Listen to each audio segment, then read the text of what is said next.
ಸ್ನೇಹಿತರೆ ನಮಸ್ಕಾರ. ಅಪ್ಪ ಅಂದ್ರೆ ಆಕಾಶ ಪುಸ್ತಕದಿಂದ ಆಯ್ದ ಒಂದು ಕಥೆಯ ಧ್ವನಿ ಸುರುಳಿ.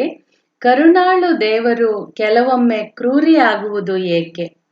15 ವರ್ಷ ತುಂಬುವವರೆಗೂ ರಂಗನಾಥ ಉಳಿದವರೆಲ್ಲರಂತೆಯೇ ಆರೋಗ್ಯವಾಗಿದ್ದ.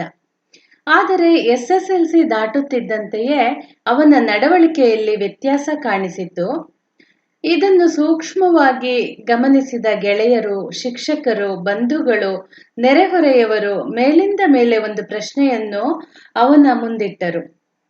ನಾವು 10 ಬಾರಿ ಕೂಗಿದ್ರೂ ನೀನು ಮಾತೇ ಆಡಲ್ವಲ್ಲ, ಯಾಕೆ? ನಾನು ಏನೋ ಕೇಳಿದ್ರೆ ನೀನು ಇನ್ನೇನೋ ಉತ್ತರ ಕೊಡ್ತೀಯಲ್ಲ, ಯಾಕೆ? ಯಾವಾಗಿನಿಂದ ಈ ಥರ ಆಯ್ತು? ಯಾವ ಕಿವಿ ಕೇಳಿಸಲ್ಲ, ಯಾಕೆ ಕೇಳಿಸಲ್ಲ? ಹೌದು, ಶ್ರವಣ ಸಮಸ್ಯೆ ಅರ್ಥಾತ್ ಕಿವುಡುತನ ಎಂಬುದು ರಂಗನಾಥನಿಗೆ ಹೇಳದೆ ಕೇಳದೆ ಬಂದು ಬಿಟ್ಟಿತ್ತು. ಕುತೂಹಲಿಗಳ ಪ್ರಶ್ನೆಗಳಿಗೆ ಆತ ತನಗೆ ತೋಚಿದಂತೆ ಉತ್ತರ ಕೊಟ್ಟ. ಮುಂದೆ ಚಿಕಿತ್ಸೆಯ ನೆಪದಲ್ಲಿ 1-2 ಅಲ್ಲ 108 ಆಸ್ಪತ್ರೆಗಳಿಗೆ ಭೇಟಿ ಕೊಟ್ಟ.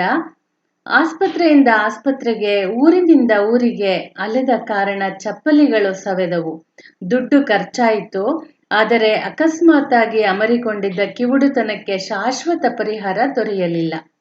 ಆಸ್ಪತ್ರೆಗಳಿಗೆ ಹೋಗಿದ್ದನಲ್ಲ, ಅಲ್ಲಿನ ವೈದ್ಯರು 5-6 ಥರದ ಪರೀಕ್ಷೆ ಮಾಡಿ, ಇಂಥದ್ದೇ ಸಮಸ್ಯೆ ನಿಮ್ಮ ತಾತನಿಗೋ ಅಜ್ಜಿಗೋ ಇತ್ತ, ನಿಮ್ಮ ತಂದೆಗೆ ತಾಯಿಗೆ ಇದೆಯಾ ಎಂದು ಕೇಳುತ್ತಿದ್ದರು. ಇವನು ಇಲ್ಲ ಸಾರ್, ಇಲ್ಲ ಅನ್ನುತ್ತಿದ್ದ. ಈ ಮಾತು ಕೇಳಿದ ಮೇಲೆ ಹಾಗಾದ್ರೆ ನಿನಗ್ಯಾಕೆ ಬಂತಪ್ಪ ಈ ಸಂಕಟ ಎನ್ನುತ್ತಾ ವೈದ್ಯರು ತಲೆ ಮೇಲೆ ಕೈ ಹೊತ್ತು ಕೂರುತ್ತಿದ್ದರು. ಆಗೆಲ್ಲ ರಂಗನಾಥ ಗಾಬರಿಯಿಂದ ಸರ್, ಕಿವುಡುತನ ಆನುವಂಶಿಕವಾಗಿ ಬರುತ್ತಾ ಎಂದು ಕೇಳುತ್ತಿದ್ದ. ಅದಕ್ಕೆ ವೈದ್ಯರು ಬರಲ್ಲ ಅಂತ ಖಡಾಖಂಡಿತವಾಗಿ ಹೇಳೋಕ್ಕೆ ಆಗಲ್ಲ, ಬಂದ್ರೂ ಬರಬಹುದು ಎಂದು ಉತ್ತರಿಸಿ ಅಡ್ಡಗೋಡೆಯ ಮೇಲೆ ದೀಪ ಇಡುತ್ತಿದ್ದರು. ಈ ಮಧ್ಯೆ ಮಾತಿಗೆ ಸಿಕ್ಕವರೆಲ್ಲ ಮನೆ ದೇವರಿಗೆ ಪೂಜೆ ಮಾಡಿಸಿ, ವಾರಕ್ಕೊಮ್ಮೆ ಉಪವಾಸ ಮಾಡಿ, ಹರಕೆ ಕಟ್ಟಿಕೊಳ್ಳಿ, ಎಲ್ಲ ಸರಿ ಹೋಗುತ್ತೆ ಎಂದು ಸಲಹೆ ನೀಡಿದರು. ಹಾಗೆ ಮಾಡಿದರೂ ಏನೂ ಉಪಯೋಗವಾಗಲಿಲ್ಲ. ಈ ಸಂಕಟದ ಮಧ್ಯೆಯೇ ರಂಗನಾಥ ಡಿಗ್ರಿ ಮಾಡಿದ. ಒಂದು ಪ್ರೈವೇಟ್ ಕಂಪನಿಯಲ್ಲಿ ಕೆಲಸಕ್ಕೆ ಸೇರಿಕೊಂಡ. 32ನೇ ವಯಸ್ಸಿನಲ್ಲಿ ಮದುವೆಯಾದ. ಸಿನಿಮಾಗಳಲ್ಲಿ ನೋಡಿದ್ದ ರಾಜ್ಕುಮಾರ್ ಭಾರತಿ ಥರ, ಅನಂತ್ನಾಗ್ ಲಕ್ಷ್ಮಿ ಥರ, ಅಂಬರೀಷ್ ಅಂಬಿಕಾ ಜೋಡಿಯ ಥರ ತನ್ನ ದಾಂಪತ್ಯ ಇರಬೇಕು ಎಂದು ಕನಸು ಕಂಡ. ಅದೇ ಉಮೇದಿಯಲ್ಲಿ ಹನಿಮೂನ್ಗೆ ಹೋದ. ಆಗಲೇ 1-2 ಪೋಲಿ ಜೋಕ್ ಹೇಳಿ ಹೆಂಡತಿಯಿಂದ ಥೂ ಪೋಲಿ ಅನ್ನಿಸಿಕೊಂಡು ಖುಷಿಪಟ್ಟ. ಊರಿಗೆ ಮರಳಿದ ನಂತರವೂ ಮೊಳ ಮಲ್ಲಿಗೆಯೊಂದಿಗೆ ಬಂದು ಮನೆಯಲ್ಲಿ ಸಂತೋಷ ಹೆಚ್ಚಿಸಿದ. ಹೀಗಿರುವಾಗಲೇ ಅದೊಂದು ಮುಂಜಾನೆ ಈ ರಂಗನಾಥನ ಹೆಂಡತಿ ತಲೆ ತಗ್ಗಿಸಿಕೊಂಡು ಇಷ್ಟಿಷ್ಟೇ ನಾಚುತ್ತಾ ನಗುತ್ತಾ ಹೇಳಿದಳು, ರೀ, ನನಗೀಗ 3 ತಿಂಗಳು. ನಿನ್ನೆ ಚೆಕಪ್ಗೆ ಹೋಗಿದ್ದೆ, ಡಾಕ್ಟರ್ ಹೇಳಿದ್ರು ಎಂದಳು. ಅವತ್ತು ಸಂಜೆ ಸಕಲೆಂಟು ಸಿದ್ಧತೆಯೊಂದಿಗೆ ರಂಗನಾಥ ಮನೆಗೆ ಬಂದ. ಹೆಂಡತಿಯೊಟ್ಟಿಗೆ ದೇವಸ್ಥಾನಕ್ಕೆ ಹೋದ. ಅರ್ಚನೆ ಮಾಡಿಸಿದ, ಕಾಣಿಕೆ ಹಾಕಿದ, ಏನೇನೋ ಬೇಡಿಕೊಂಡ. ಅವನ ಹೆಂಡತಿ ಕೇಳಿದಳು, ರೀ, ಮುಂದೆ ಹುಟ್ಟುತ್ತಲ್ಲ ಮಗು, ಅದು ನಿಮ್ಮ ಥರಾನೇ ಆಗಿಬಿಟ್ರೆ ಏನು ಮಾಡೋದು?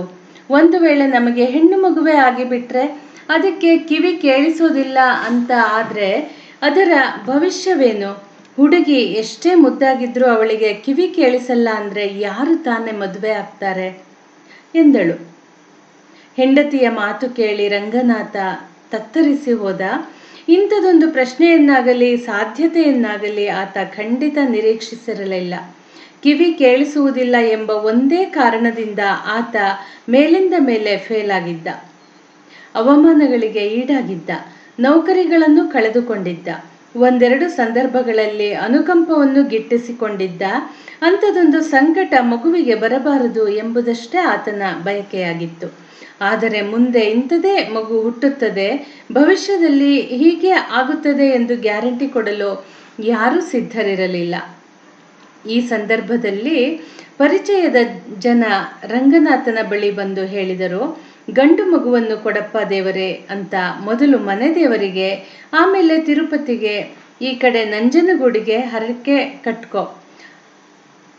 ಅವಳ ಇಷ್ಟದ ದೇವರು ಯಾವುದಿದೆಯೋ ಅಲ್ಲಿಗೆ ನಿನ್ನ ಹೆಂಡತಿಯೂ ಹರಕೆ ಕಟ್ಟಿಕೊಳ್ಳಲಿ. ಮಗುಗೆ 1 ವರ್ಷ ತುಂಬುತ್ತಿದ್ದಂತೆ ಮುಡಿ ಕೊಡುತ್ತೇವೆ ಅಂತಾನೂ ಹರಕೆ ಕಟ್ಟಿಕೊಳ್ಳಿ. ಗೊತ್ತಿಲ್ವಾ ನಿನಗೆ? ಅಂತಹ ಶ್ರೀಕೃಷ್ಣ ದೇವರಾಯ ಕೂಡ ಯುದ್ಧಕ್ಕೆ ಹೋಗುವ ಮೊದಲು ತಿರುಪತಿ ದೇವರಿಗೆ ಹರಕೆ ಕಟ್ಟಿಕೊಂಡಿದ್ದನಂತೆ. ಬ್ರಿಟಿಷರೊಂದಿಗಿನ ಯುದ್ಧದ ಸಂದರ್ಭದಲ್ಲಿ ಟಿಪ್ಪು ಸುಲ್ತಾನನ ಪಟ್ಟದಾನೆಗೆ ಕಣ್ಣು ಬೇನೆ ಬಂದಾಗ ನಂಜನಗೂಡು ದೇವರ ತೀರ್ಥದಿಂದಲೇ ಅದು ವಾಸಿಯಾಗಿ ಬಿಟ್ಟಿತ್ತಂತೆ. ಅಂಥದ್ರಲ್ಲಿ ನಂಬಿದ ದೇವರು ಯಾವತ್ತೂ ಕೈ ಬಿಡೋದಿಲ್ಲ. ಈ ಸಲಹೆಗೆ ರಂಗನಾಥ ತಕ್ಷಣವೇ ಒಪ್ಪಿಕೊಂಡ.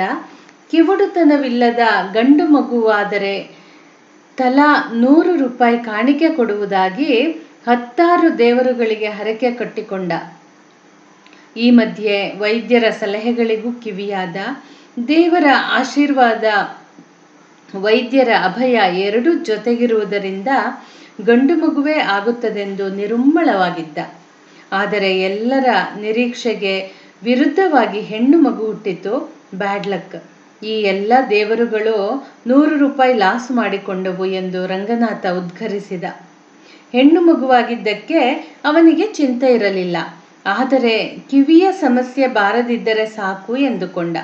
ಮಗುವನ್ನು ಪರೀಕ್ಷಿಸುವ ನೆಪದಲ್ಲಿ ಒಂದು ಮೂಲೆಗೆ ಹೋಗಿ ಸಣ್ಣಗೆ ಶಿಳ್ಳೆ ಹಾಕುತ್ತಿದ್ದ. ಅಡುಗೆ ಮನೆಯಲ್ಲಿ ನಿಂತು ಬೇಕೆಂದೇ ಚಾಕು ಬೀಳಿಸುತ್ತಿದ್ದ. ತೊಟ್ಟಿಲಿನಿಂದ 2-3 ಮಾರು ದೂರ ನಿಂತು ಸುಮ್ಮನೆ ಚಿಟಿಕೆ ಹೊಡೆಯುತ್ತಿದ್ದ. ಇದ್ದಕ್ಕಿದ್ದಂತೆಯೇ ಟೇಪ್ ರೆಕಾರ್ಡನ್ನ ಹಾಡು ನಿಲ್ಲಿಸುತ್ತಿದ್ದ.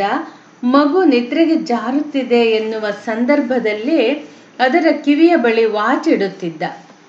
ಇಂಥ ಸಂದರ್ಭದಲ್ಲೆಲ್ಲ ಶಬ್ದ ಕೇಳಿಸಿಕೊಂಡ ಮಗು ಪಿಳಪಿಳನೆ ಕಣ್ಣು ಬಿಡುತ್ತಿತ್ತು. ಬೆಳದಿಂಗಳಂತೆ ನಗುತ್ತಿತ್ತು.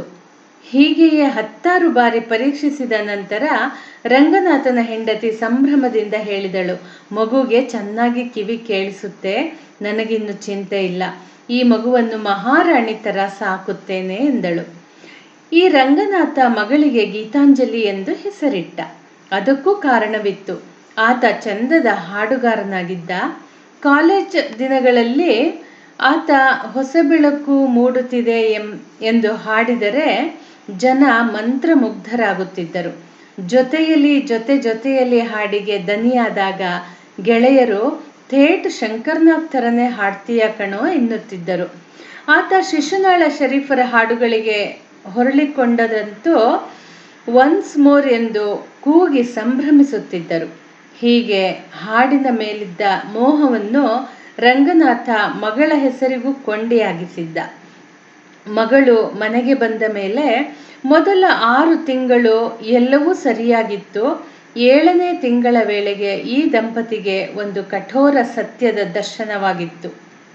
ಥೇಟ್ ಬೆಳದಿಂಗಳಂತೆ ಇದ್ದ ಗೀತಾಂಜಲಿ 7 ತಿಂಗಳಾದರೂ ಬೆಳವಣಿಗೆ ಕಾಣಲಿಲ್ಲ.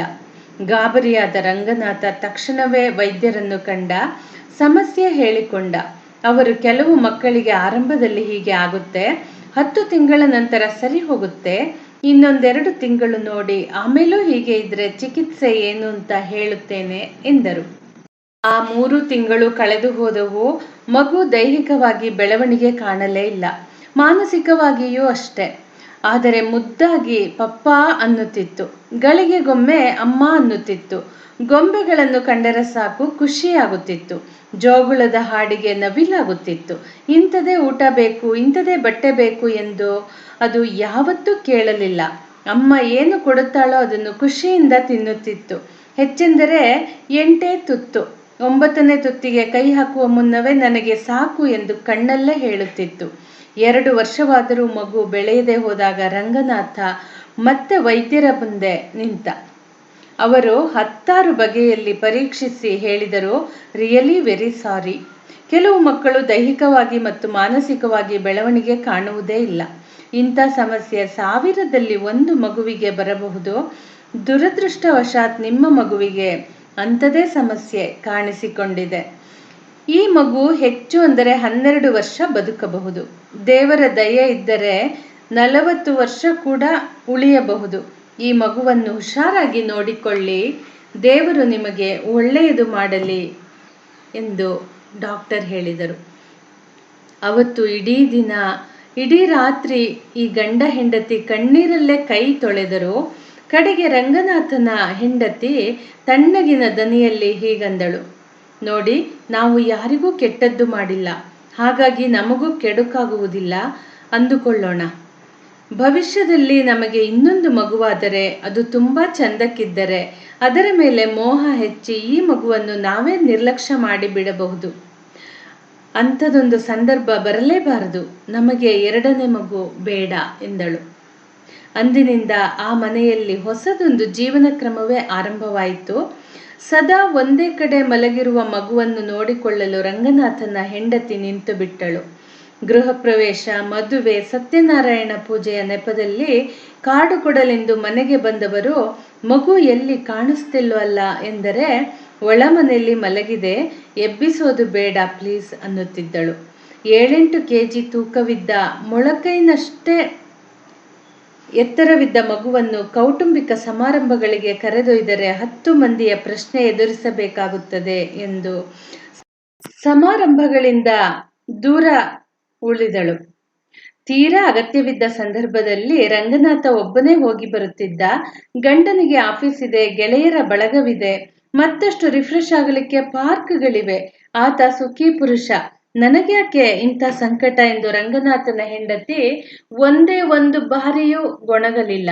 8 ವರ್ಷ ತುಂಬಿದ ಮೇಲೂ ಮಗು ಮಲಗಿದಲ್ಲೇ ಶೌಚ ಮಾಡಿದಾಗಲೂ ಆಕೆ ಬೇಸರಗೊಳ್ಳಲಿಲ್ಲ. ಪಾಪ, ಅಮಾಯಕ ಮಗು ಎಂದೇ ಸೇವೆಗೆ ನಿಂತಳು. ನಿಜವಾದ ಅರ್ಥದಲ್ಲಿ ಆಕೆ ಪರಿಪೂರ್ಣ ಅಮ್ಮ.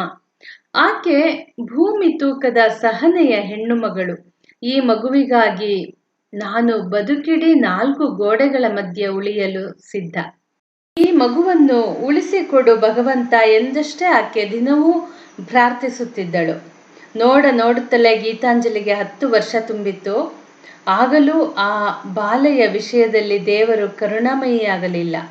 ಈ ಮಧ್ಯೆ ಮಗುವಿಗೆ ಜ್ವರ ಬಂದಾಗ, ಶೀತದ ನೆಪದಲ್ಲಿ ಕೈಕಾಲು ಊದಿಕೊಂಡಾಗ ಆಸ್ಪತ್ರೆಗೆ ಹೊರಟರೆ, ಬೆಳದಿಂಗಳಂತಿದ್ದ ಈ ಮಗುವನ್ನು ಕರೆದೊಯ್ಯಲು ಆಟೋದವರು ಹಿಂದೇಟು ಹಾಕುತ್ತಿದ್ದರು. ಏನೇನೋ ಪ್ರಶ್ನೆ ಕೇಳಿ ಮೂಡ್ ಹಾಳು ಮಾಡುತ್ತಿದ್ದರು. ಟೂರ್ನ ನೆಪದಲ್ಲಿ, ಹಬ್ಬದ ನೆಪದಲ್ಲಿ ಊರಿಗೆ ಹೊರಟಾಗಲೂ ಬಸ್ನಲ್ಲಿ ಸಹ ಪ್ರಯಾಣಿಕರ ಕೊಂಕು ನೋಟವು ಗೀತಾಂಜಲಿಯ ಮೇಲೆ ಬೀಳುತ್ತಿತ್ತು. ಈ ರಗಳೆಗೆ ತಡೆ ಹಾಕಲೆಂದೇ ರಂಗನಾಥ 10 ಕಡೆ ಸಾಲ ಮಾಡಿ ಬಹಳ ಕಷ್ಟಪಟ್ಟು ಕಾರು ಖರೀದಿಸಿದ. ನನ್ನ ಮನೆಯಲ್ಲಿರೋದು ಗೀತಾಂಜಲಿ ಅನ್ನೋ ದೇವತೆ, ಅವಳಿಗಾಗಿ ಈ ಕಾರು ಎಂದು ಸಂಭ್ರಮಿಸಿದ. ಅದೇ ಕಾರಿನಲ್ಲಿ ಹೆಂಡತಿ ಮಗಳೊಂದಿಗೆ ಶಾಪಿಂಗ್ ಹೊರಟಾಗ ಹೊಸ ಬೆಳಕು ಮೂಡುತ್ತಿದೆ ಎಂದು ಹಾಡಿ ಖುಷಿಪಟ್ಟ. ಹೀಗಿರುವಾಗ ಅದೊಂದು ಮಧ್ಯಾಹ್ನ ರಂಗನಾಥನಿಗೆ ಫೋನ್ ಬಂತು. ಈತ ಆಫೀಸಿನಿಂದ ತಕ್ಷಣ ಮನೆಗೆ ಓಡಿದ. ಗೀತಾಂಜಲಿ ಆರೋಗ್ಯದಲ್ಲಿ ಏರುಪೇರು ಕಾಣಿಸಿಕೊಂಡಿತ್ತು. 1-2 ಆಸ್ಪತ್ರೆಗಳಲ್ಲಿ ಮಗುವಿನ ಆಕಾರ ನೋಡಿದಾಕ್ಷಣ ಸಾರಿ, ಬೆಡ್ ಇಲ್ಲ ಎಂದು ಬಿಟ್ಟರು. ಕಡೆಗೆ ಒಂದು ಆಸ್ಪತ್ರೆಯಲ್ಲಿ ದಾಖಲಿಸಿಕೊಂಡರು. ನ್ಯೂಮೋನಿಯಾ ಆಗಿದೆ ಎಂದರು. ಪುಟ್ಟ ಮಗುವಿನ ಪುಟಾಣಿ ಶ್ವಾಸಕೋಶದ ತುಂಬ ಕಫ ಸೇರಿಕೊಂಡಿತ್ತು. ಅದನ್ನು ಹೊರಹಾಕುವ ಸಾಮರ್ಥ್ಯ ಕೂಡ ಆ ಕಂದಮ್ಮನಿಗೆ ಇರಲಿಲ್ಲ. ಹೆದರಬೇಡಿ, 2 ದಿನದಲ್ಲಿ ಎಲ್ಲ ಸರಿ ಹೋಗುತ್ತೆ ಎಂದು ಡಾಕ್ಟರ್ ಧೈರ್ಯ ಹೇಳಿದ್ದರು. ಆ ಮಗುವಿಗಾಗಿ ಏನು ಮಾಡಲು ತಯಾರಾಗಿದ್ದ ರಂಗನಾಥ ಮಗಳನ್ನು ನೋಡಿಕೊಳ್ಳಲು ನರ್ಸೊಬ್ಬರನ್ನು ಮನೆಗೆ ಕರೆಸಿಕೊಳ್ಳುವ ನಿರ್ಧಾರಕ್ಕೆ ಬಂದಿದ್ದ.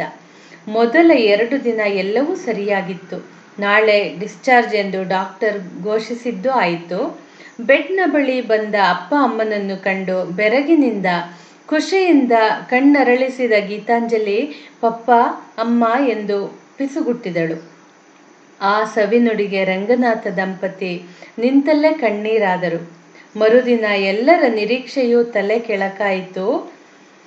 10 ವರ್ಷದ ಅವಧಿಯಲ್ಲಿ ಯಾರೊಬ್ಬರಿಗೂ ತೊಂದರೆ ಕೊಡದಿದ್ದ ಗೀತಾಂಜಲಿ ಸಣ್ಣದೊಂದು ಸುಳಿವನ್ನು ಕೊಡದೆ ಉಸಿರು ನಿಲ್ಲಿಸಿದ್ದಳು. ಮಗಳೊಂದಿಗೆ ಮೆರವಣಿಗೆ ಹೋಗಲೆಂದು ತಂದಿದ್ದ ಕಾರಿನಲ್ಲಿಯೇ ಆಕೆಯ ಕಳೇಬರವನ್ನು ಇಟ್ಟುಕೊಂಡು ಬಂದಿದ್ದ ರಂಗನಾಥ. ಹೃದಯ ಹಿಂಡುವಂಥ ಈ ಸಂದರ್ಭದಲ್ಲೂ ಆ ದಂಪತಿ ಸಂಯಮ ಕಳೆದುಕೊಳ್ಳಲಿಲ್ಲ. ಮಗಳನ್ನು ಮಣ್ಣಿಗಿಡುವ ಮುನ್ನ ಆಕೆಯ ನೇತ್ರದಾನ ಮಾಡಿ ಎಂದು ಹೇಳಿದರು. ಕಂದ, 10 ವರ್ಷ ನಮ್ಮ ಬದುಕಿಗೆ ಬೆಳಕಾಗಿದ್ದೆ, ಮುಂದೆ ಇನ್ನೊಂದು ಬದುಕಿಗೆ ಬೆಳಕಾಗು. ದೇವರೇ, ನನ್ನ ಮಗಳ ಆತ್ಮಕ್ಕೆ ಶಾಂತಿ ಕೊಡು ಎಂದು ಈಗ ಪ್ರತಿದಿನವೂ ಪ್ರಾರ್ಥಿಸುತ್ತಾನೆ ರಂಗನಾಥ. ಹಿಂದೆಯೇ ಎಲ್ಲರಿಂದಲೂ ಕರುಣಾಳು ಎಂದು ಕರೆಸಿಕೊಳ್ಳುವ ನೀನು ನನ್ನ ಮಗಳ ವಿಷಯದಲ್ಲಿ ಯಾಕೆ ಕ್ರೂರಿಯಾದೆ ಭಗವಂತ ಎಂದು ಪ್ರಶ್ನಿಸುತ್ತಾನೆ. ದೇವರು ಮಾತನಾಡುವುದಿಲ್ಲ. ಸ್ನೇಹಿತರೆ, ನೀವು ನನ್ನ ಯೂಟ್ಯೂಬ್ ಚಾನಲ್ ಸಬ್ಸ್ಕ್ರೈಬ್ ಮಾಡಿಕೊಳ್ಳದಿದ್ದರೆ ಸಬ್ಸ್ಕ್ರೈಬ್ ಮಾಡಿಕೊಳ್ಳಿ, ನಿಮ್ಮ ಸ್ನೇಹಿತರೊಂದಿಗೂ ಹಂಚಿಕೊಳ್ಳಿ. ಮತ್ತೆ ಮುಂದಿನ ಸಂಚಿಕೆಯಲ್ಲಿ ಇನ್ನೊಂದು ಸ್ಫೂರ್ತಿದಾಯಕ ಕಥೆಯೊಂದಿಗೆ ಭೇಟಿಯಾಗೋಣ. ಧನ್ಯವಾದಗಳು.